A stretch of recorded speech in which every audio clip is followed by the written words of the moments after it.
Mayroong isang lalaki, may tapang at titig. Oh, bakit? Wow!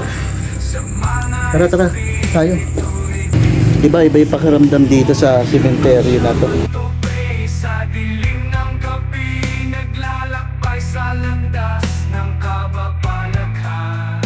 Lihim ng kaluway, kanyang tinutuklasan. Walang tigil, walang humpay. Layunin niya'y linisin ang mga landas ng kadiliman. Pagunin ang mga Ano yung pakiramdam dito, parang naglalaki yung ulo ko na.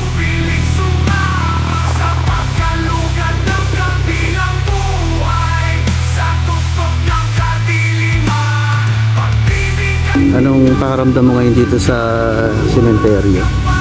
Tayo ng balahibo.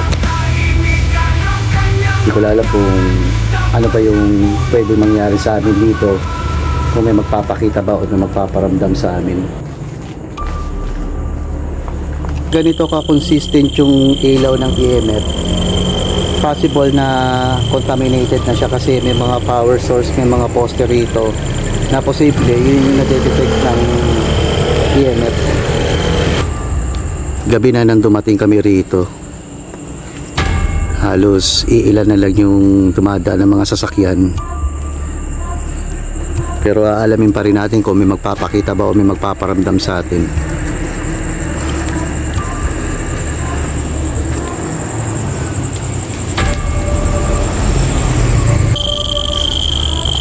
Lilibutin muna natin tong loob ng sementeryo.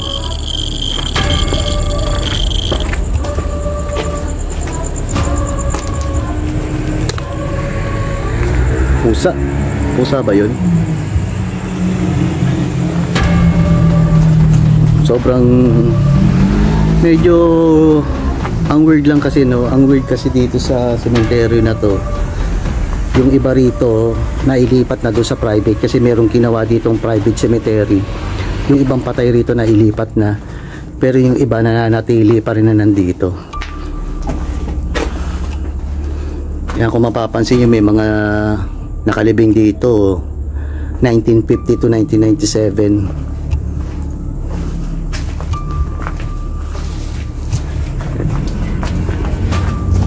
Meron pang ano, may mga nakasako na buto.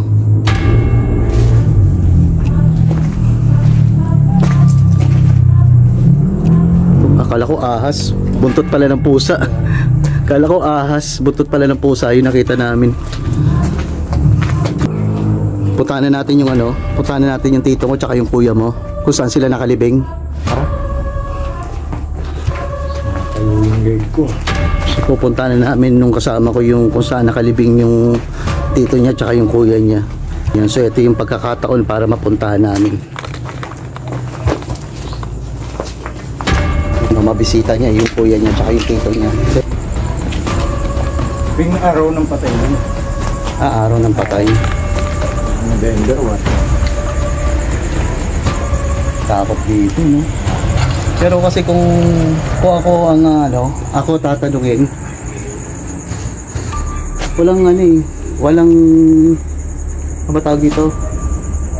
Oo, kung iisipin mo, nakakatakot dito sa sementeryo kasi nga bukod sa marami nang nakalibing o maraming patay rito, pero para sa akin mas nakakatakot pumunta sa simbahan kasi nga marami daw nagsasabi nga na sa simbahan nga raw mas maraming humingi ng awa o dasal. Tsaka ang isa sa mga nakakatakot kasi dito, baka merong ibang tao na hindi natin alam o may mga nakatira dito sa loob ng sementeryo.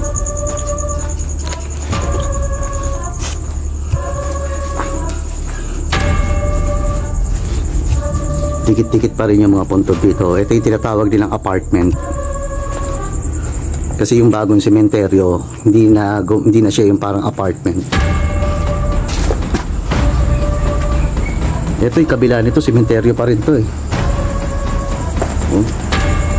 Sementeryo pa rin yan eh, yung kabila. Pero yan ata yung yan ata yung private eh. Tara.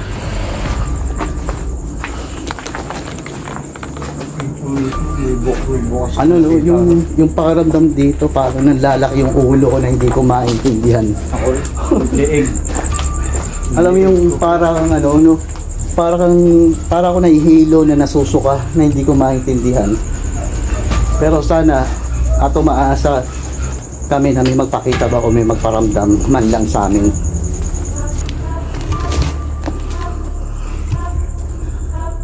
Wala ka na makita doon dito sa gilid, dead end na.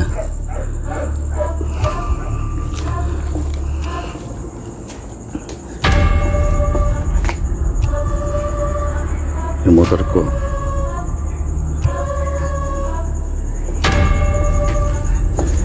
Subukan namin puntahan yung kung saan nakalibing yung tito niya tsaka yung kuya niya. Hindi ko nakita ito yung nakabukas. Parang may naamoy akong ano. Parang may kakaiba akong naaamoy. Right? Parang ano. Parang amoy formalin pa rin yung naaamoy ko. Tapos nalalasa ako parang ang pakla. Yung mga punto na kasing uy! Palaka. Meron pa rin mga nakabukas na puntod na. Tapos yung iba na iwan na parte nung ataol.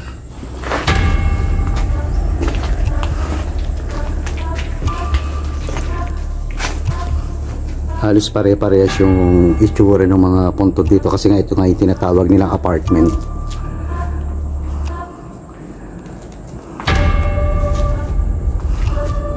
Nakita mo na?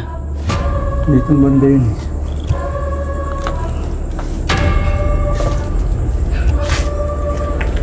Hinahanap niya kung saan yung puntod ng tito niya tsaka ng kapatid niya. So ito na yung chance para makita niya. Ito mo, meron pa rito 1971, no? Sobrang tagal na. Tapos meron pa dito 1960. Ganun katagal tong sementeryo na to. Dito ba yung pag-iibig? Kahit tayo kung isipin, Ayaw mong pakita. iba pa rin yung pakiramdam ko rito sa loob ng sementeryo na to. Alam niyo, para ako nahihilo na nasusuka. Tapos yung ulo ko nang lalaki. Pero kasi nga, kung ako yung tatanungin nyo, mas nakakatakot sa simbahan. Kasi sa simbahan nga, pumupunta yung mga ligaw na kaluluwa para humingi ng awa at dasal. Pero tong sementeryo na to, kakaiba yung pakiramdam ko rito. Ibang-iba yung pakiramdam ko rito sa sementeryo na to. Nagiwalay muna kami ng kasama ko kasi nahanap niya yung tito niya tsaka yung kuya niya kung saan nakalibing.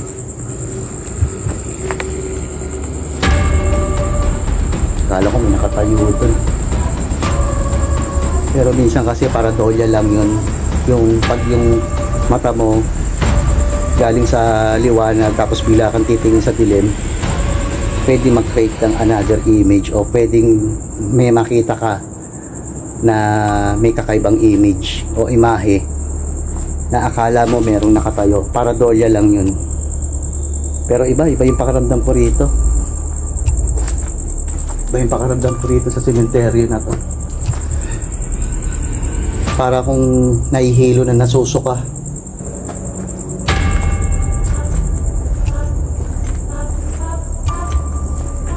Pre, asa ka na? Pre, nahanap ko yung kasama ko. Nakita mo na?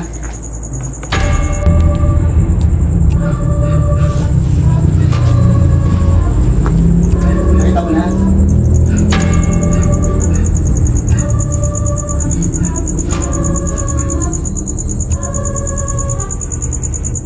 Nahanap kasi namin yung kung saan yung puntod ng tito at kapatid niya yung buloy na. Pero hindi na mahanap para ngayon makita sa amin.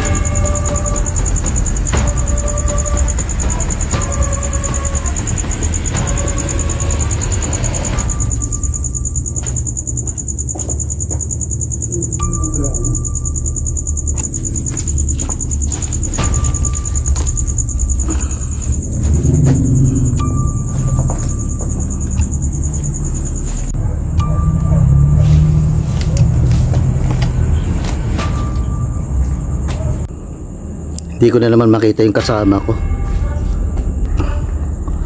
Kung saan na naman siya pumunta. Pre! Saan ka? Di ko alam. Lagi nilang kami nagkakahiwalay.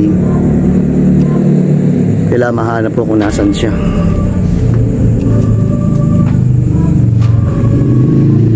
Pre, nasan ka? Lagi nilang kami nagkakahiwalay. Shaman. Oh, bakit? Saan? Dito. Dito? May nakita ka?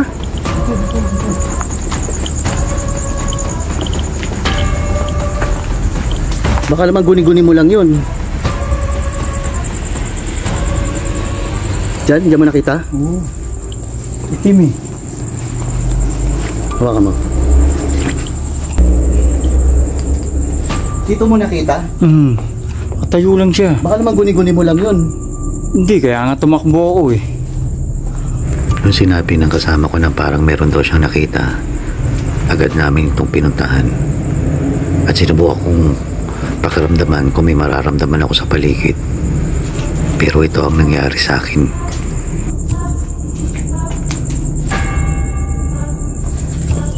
Wow! Gre-react yung EMF. Lamig! Bigla ako nakaramdam ng malamig na hangin na tumampi sa aking braso. Sinubukan kong pakiramdaman yung lugar kasi nga sinasabi nung kasama ko na meron daw siya nakita dito. Parang may umano sa aking hangin dito na malamig. Tapos yung EMF natin nag-react. Tara, tayo. Pero usually dapat hindi ganun ka-active. Kasi nga Habang nagpapaliwanag ako, bigla namang meron akong nakita na isang shadow na tumakbo papalayo sa amin.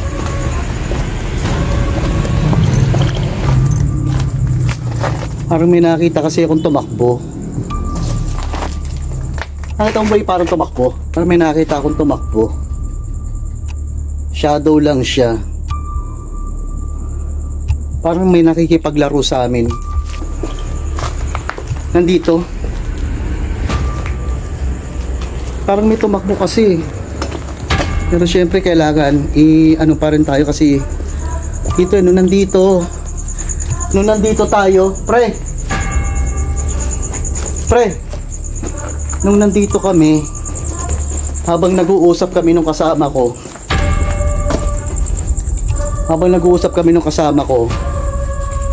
dito sa part na to nakita ko may tumakbo.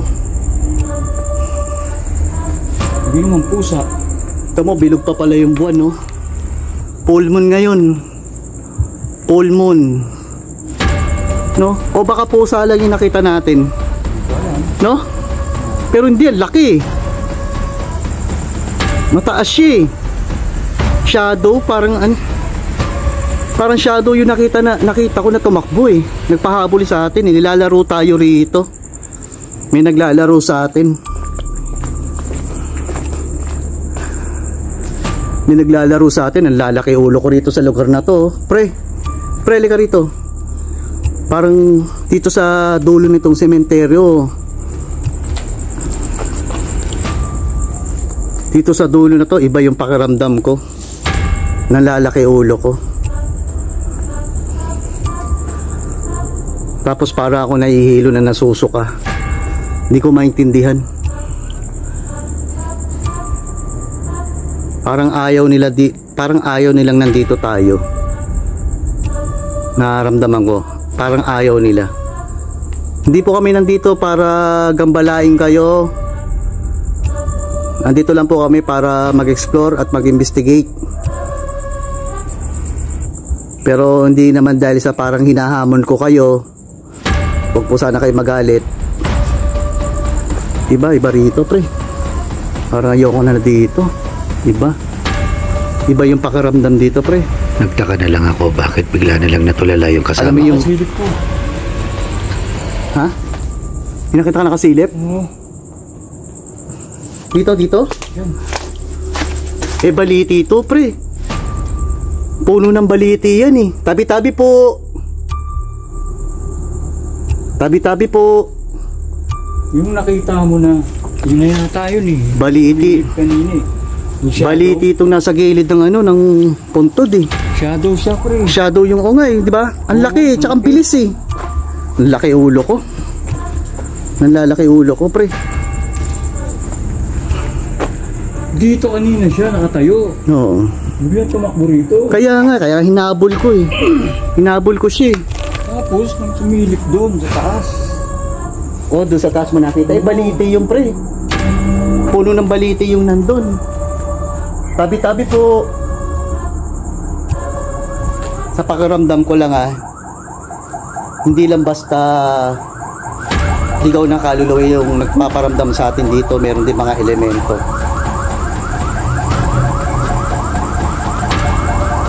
Iba yung pakiramdam dito.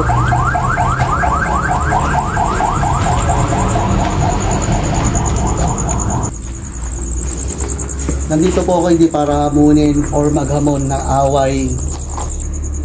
Nandito lang po kami para magsagawa ng isang paranormal exploration tsaka investigation. Wala po kaming hangarin na maghamon sa inyo. Wala po kaming masamang hangarin. Pwede ba kayo magparamdam sa akin? Sinubukan kong kausapin at tanungin, pero bigo pa rin.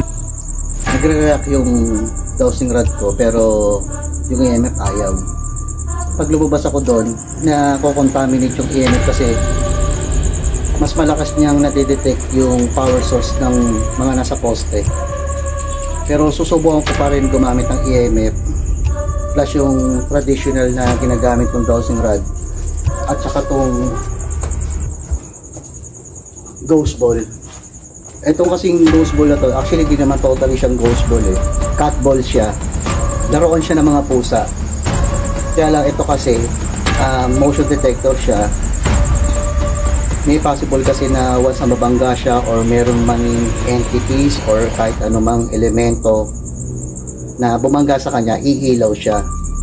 Pero hindi siya advisable ilagay sa lupa, sa semento or sa mga tabla yung flooring kasi yung vibration nun pwedeng mag-create o pwedeng magpailaw sa bola na to. Kaya hindi siya advisable ilagay sa bababa. Dapat siya ilagay siya sa mga matataas katulad ng mga ganito. Once na merong sumagi sa kanya, iilaw siya. Pero this time kasi hindi pa umiilaw yung EMF natin, walang reaction. So hindi natin pwedeng sabihin na paranormal agad dito sa loob ng sementeryo. Pero kasi iba pa rin yung pakiramdam ko. Siyempre hindi natin pwedeng sabihin na maging parehas yung pakiramdam ko sa mga gadget na to, lalo na dito sa EMF. Iba kasi yung pakiramdam na meron kang gift or yung isa sa mga nagagamit ko yung sixth sense ko na detect ko at nararamdaman ko kung saan meron. Pero syempre kailangan pa rin natin patunayan at pwede natin gamitin to bilang patunay o proof na kakaroon ng reaction ng EMF tsaka tong ghost ball. Sinubukan kong balikan yung dulo ng sementeryo kasi doon ako nakakaramdam ng kakaibang enerhiya. May kasama ba kami ngayon dito? Habang lumalapit ako sa may dulo ng sementeryo, hindi ko na malaman kung ano ba talaga nararamdaman ko. Dito sa Dahil pabigat to ng pabigat. ito yung dulo na ng sementeryo, medyo mabigat yung pakiramdam ko. Alam mo yung para akong nahihilo na nasusuka. Tapos pasikip yung dibdib ko na hindi ko maintindihan, para ako nahihirapan huminga. Pero kasi dito sa part na to mabigat yung energy. Hindi ko alam kung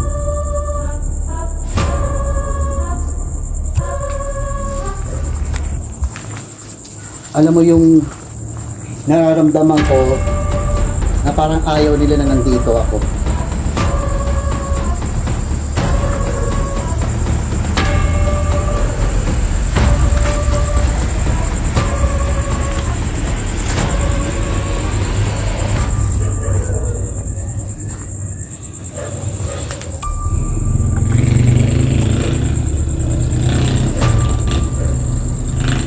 Cross yung dowsing rod ko, Yun yung sign na meron siyang nade-detect. Pero kasi yung EMF tsaka yung ghost ball wala pa rin reaction.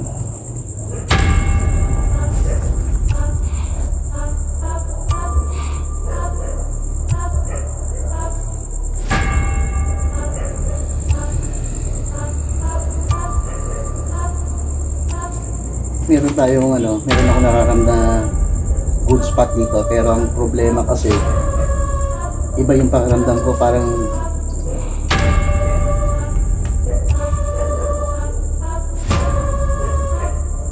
mainit yung lugar na to.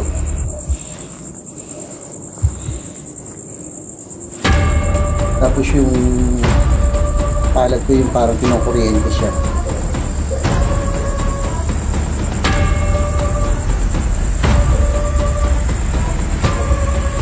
Sa isip ko merong nagsusubok na kausapin ako, tapos sinasabi nila na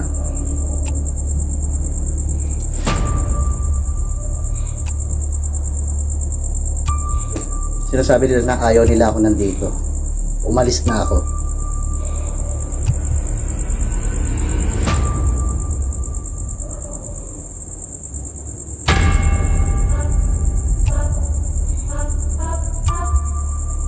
Pinapaalis na nila ako. Habang nagsasalita naman ako, tila may mga ibon o huni ng ibon na sumasabay sa aming audio. Sa simbahan. Ibon.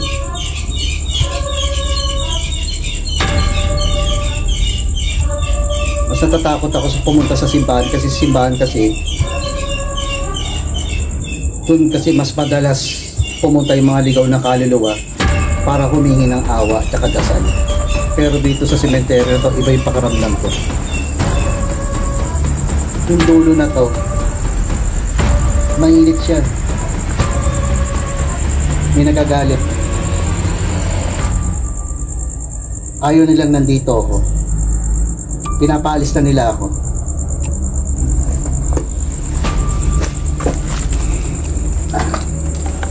Sa pagkakataon namang ito, nakakapagtaka. Biglang nawala yung mga huni ng ibon pagkatapos ko magsalita. Ay, wala na Biglang nag-ingay.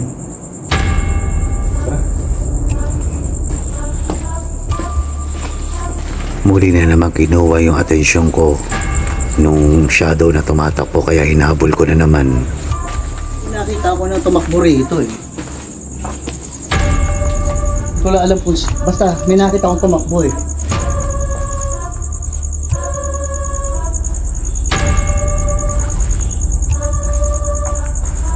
Sabi mo, parang parang merong mga ganun padaron. Oo. Kaya nga yan ako eh. Tara, alisa tayo. Alisa tayo rito. Ayaw nilang nandito tayo. Lipat tayo sa kabila. Bago kami umalis, bigla na lang may dumating na mga kabataan na nagbigay din ng salaysay at nagpatotoo sa mga nararamdaman ni Shaman Tope. Sa pag-traffic lang talaga kami, is pag mag-isa ka lang talaga, di maramdaman talaga nakakaiba. Siyempre, di mo rin masabi na kung may trip sa'yo, hindi na gano'n. Siyempre, pakiramdam mo na yun eh. Patayo nga ng balahibo. Kailan pakiramdam ko rito. Pero dito na ako lumaki. Pero meron talaga. Inabuta ko nga dito. Dati hindi ganito kaganda tong lugar na to. Matataas yung mga damo rito. Tsaka matatakot ka talaga dumaan. Nung araw, tapunan to ng salipito. Oo. Kaya pugot na ulo. Bira kami dumaan dito. Chap-chap. Oo. Ayun ang maano mo rito nung araw. Kasi dito na ako lumaki. Oo. Kaya alam ko yan. 5 taon, 5 taon. Ano yung nasa dulo? Dulo. Parte ito lahat. Ito sa dulo nito. Oo. Ito yung may sinasabi nga nila na meron daw dito nagpaparamdam.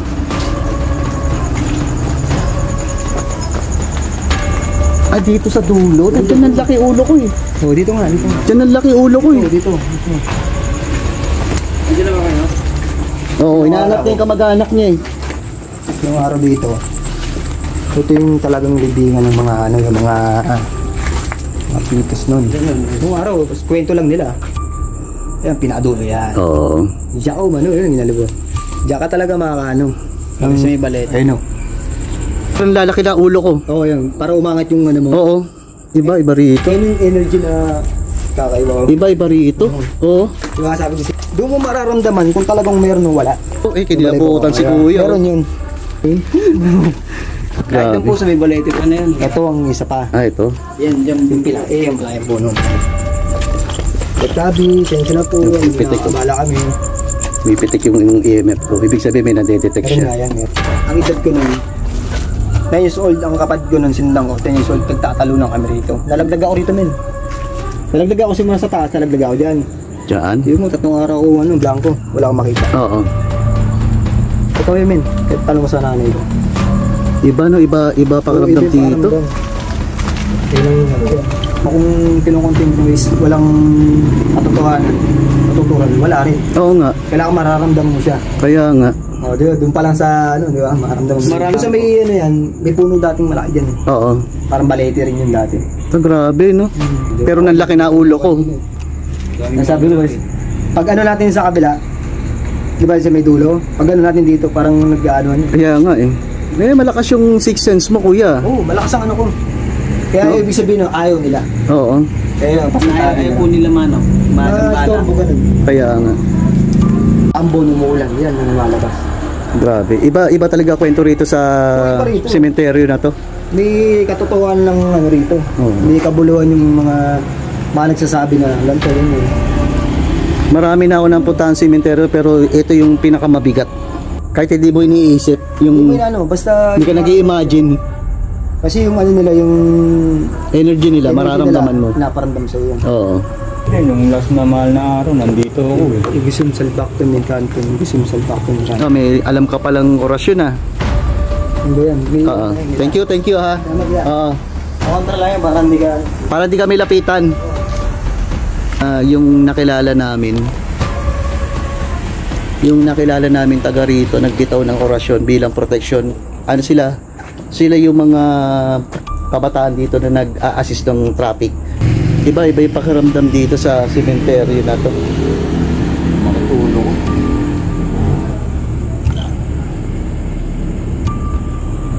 Pero syempre hindi pa rin natin pwedeng sabihin na part siya ng paranormal kasi yung EMF natin hindi pa rin nagbibigay ng reaction. Magbigay man siya ng reaction, consistent yung ilaw niya, meaning meron siya natidetect na power source, kaya hindi natin pwedeng hindi pa rin siya pwedeng pagkatiwalaan dito. Pero kahit dito lang tayo sa bunga, bigat ko sa dulo, mukhang mayayari tayo kasi ayaw. Nung sinamahan ako ng mga bata, naramdaman ko ng laki pa ulo ko eh. Kaya sabi ko mukhang ayaw ayaw magpapunta ron. Si Kuya merong merong... Oo, may alam siya. Nagdasal eh. Bumitaw siya ng dasal. Bumitaw ng orasyon yung nakilala namin na taga rito.